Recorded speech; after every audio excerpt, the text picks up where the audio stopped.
is Ashley. I'm a digital specialist at KeyMedia Solutions. And I'm Luke. I'm also a digital specialist.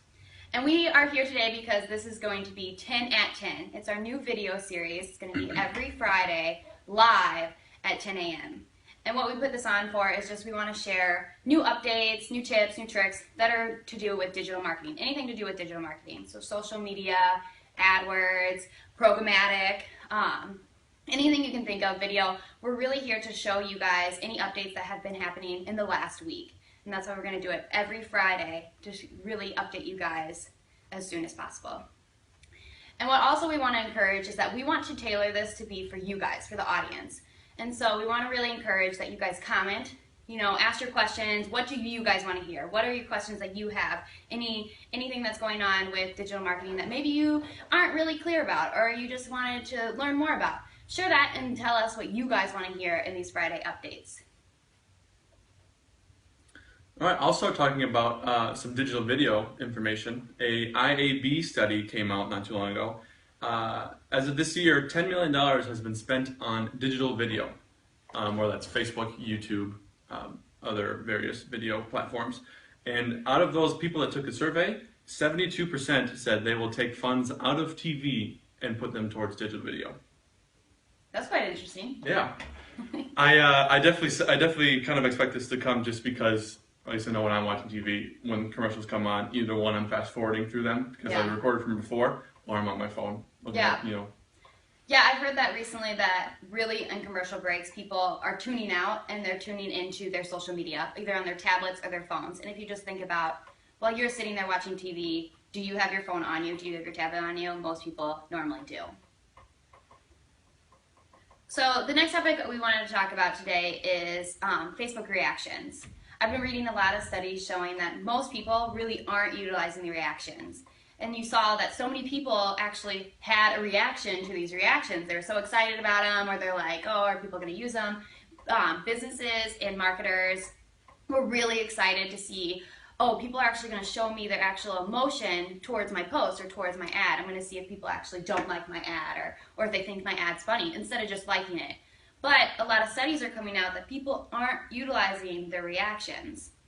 About 97% of posts are mostly, of engagements on posts, 97% of the engagements are shares, likes, and comments. So that's only 3% of actually reactions of people saying, this post makes me angry, or wow, that post is awesome. Which is really surprising because you'd think people would use it, but the convenience of the like button might be why it's holding people back. They don't want to take that extra time to really be like, how does this post actually make me feel? It's easier to scroll through newsfeed and just hit like and then go on to the next one.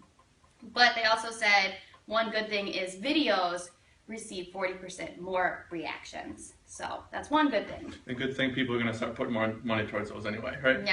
Yeah, so video is the big thing.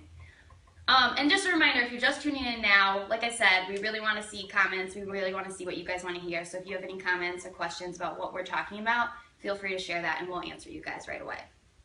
And one thing I like about the reactions, or I know I personally have been trying to use them more just because they're there, and I'm sure Facebook likes when people use them. So I'm always trying to, use them and react the way that I do. And also I do notice that, I noticed for Mother's Day, they had another reaction, and it was a flower and it said thankful, and I saw that a lot of people were using that more. It was popping up that it was one of the more popular ones that people were using. What reaction do you feel like you use other than obviously probably haha or wow. Okay, I feel like I've used love a couple times. I forgot about love. I used love on Mother's Day. My sister posted a photo of us 3 girls, my mom and my sister and me, and I used love on that one. I've used love a couple times, so but I haven't really utilized the other ones as much.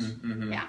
I've noticed in some more negative posts, people are putting the angry. Yeah. Yeah. But still, it's kind of funny. Like is still the most used.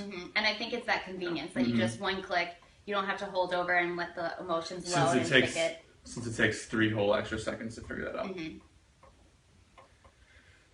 Our next topic, we're talking about Google. If you know, Google likes to test their landing pages. Pretty much everything about Google they always test. And last week they tested when you search something and go to the search page, the link is black. Usually it would be blue, but they tested out black. So it'd be a black link, and then it'd be a black text, and then it'd still be a green URL, which is saying where you'll end up going. It was kind of a mixed review. I saw people that were all for it, like, yeah, this is good. It'll be interesting for ads, for people not knowing that it's an ad, but also it'll be a little bit difficult to pick out what the actual headline is versus what the description is. What do you think about that? I think that's interesting.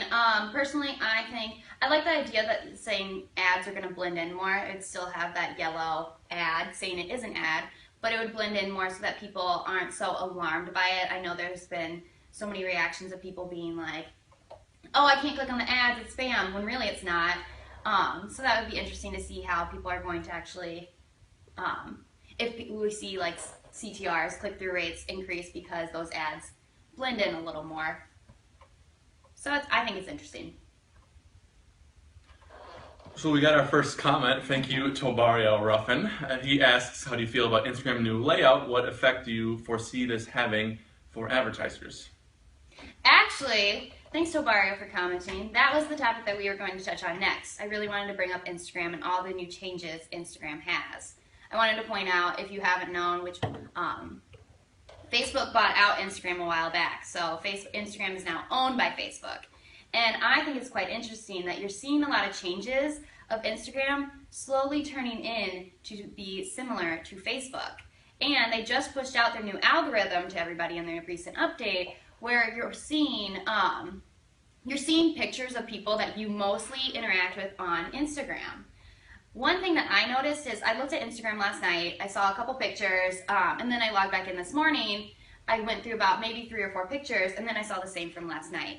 So you're not seeing your newsfeed update as much because you're really getting only the people that you interact with the most. So it's getting very similar to Facebook. I think it's interesting, the new algorithm, because I think that's actually going to push people to spend less time on Instagram because it's not updating as much. The reason I liked Instagram so much is because it was more like real time. You're really seeing people post what they're doing right now, not what they did yesterday or 5 hours ago. You know, I really wanted to see what people were doing right now, what were the updates right now. And that's what I liked about Instagram, that's what I like about Twitter. I like that Facebook has their algorithm because, you know, you're friends with more people than maybe you would expect to follow. You don't really want to follow all those people. You might be friends with, you know, your gym teacher from high school, but I don't really need to see her updates. With Instagram or Twitter, you're selectively picking who you want to follow. Like, you don't have to follow everybody that wants to follow you. You get to choose who you want to follow. So you really were already tailoring your newsfeed. So I think it's quite interesting. I would like to see in the next couple weeks how other people react to it. Yeah, me too. And with the actual layout and the design, I mean, I know personally for me, I'm all for change. People keep freaking about, oh, the new logo looks bad, whatever. Yeah. Whenever anything changes, people automatically first hate it. I remember when Facebook was changed, people would hate it. And my thing is, well, stop using it if you don't like it. But people are just, you know, saying what they want to say on social media, and they'll get used to it. They will. They'll slowly roll into it, but it'll be interesting to see everybody's reactions to the new algorithm, how people like it, how people don't like it. It'll be interesting. It's a big change for Instagram. Another big change that hasn't fully rolled out yet is business profiles will now be on Instagram. What they'll do is they're really trying to organize between personal profiles and then those business profiles or those influencers. What you'll see a difference is for the business profiles is you'll actually have a contact button next to the follow button, which will be nice for businesses. You'll also have a location tag. You'll be able to say exactly where you're located, and people will be able to click on that tag to pull up a map. And then the last thing is a big change for business profiles that will roll out is you'll be set into a certain category. So health and fitness or food, you'll be pulled into categories. And that's supposed to easily organize Instagram. One thought, though, is I think with business profiles, it'll slowly turn into Facebook, where those business profiles started to see less organic reach, less push for organic reach, and maybe trying to push you more towards spending money in the ads. I think that's probably what's going to end up because they're trying to organize that into categorize you into business or personal. All right, we got one more question we'll take. from Paul. What was the impact of not having the right side ads in AdWords? So for those of you who don't know, Google used to show ads the first 2 or 3 search results when you search on the Google page, and there would be a couple on the right side. They have now gotten rid of the right side and put them all in the just in the main body of the page. One of the big impacts is the first bidding for the first page has gone up a little bit, just because there's less there, and so more people are going to charge more money for that. But the click-through rates have gone up more because they're more organically in the searches. Well, and also I think the look looks smoother instead of having, you look at the ads or the search results that are in the column, and then you also have another column. You have 2 places that your attention's going to. And taking off those right side column is really putting it all along the side. So it's more of an easier flow for users to just, read down the list instead of having 2 lists in one page. Good question, Paul. All right, well, that's what we all have for today. We're going to end it. We're in that 10-minute range, and so what I want to remind you is it's our 10 for 10 on Fridays. Every Friday, we're here to update you guys in the new recent changes, and we're also here to answer questions. So that's what we want to encourage, is really comment. We really want to see what you guys want to hear, but we're also here to show you updates that you might not know about yet as well. So thanks for tuning in. See you guys next week.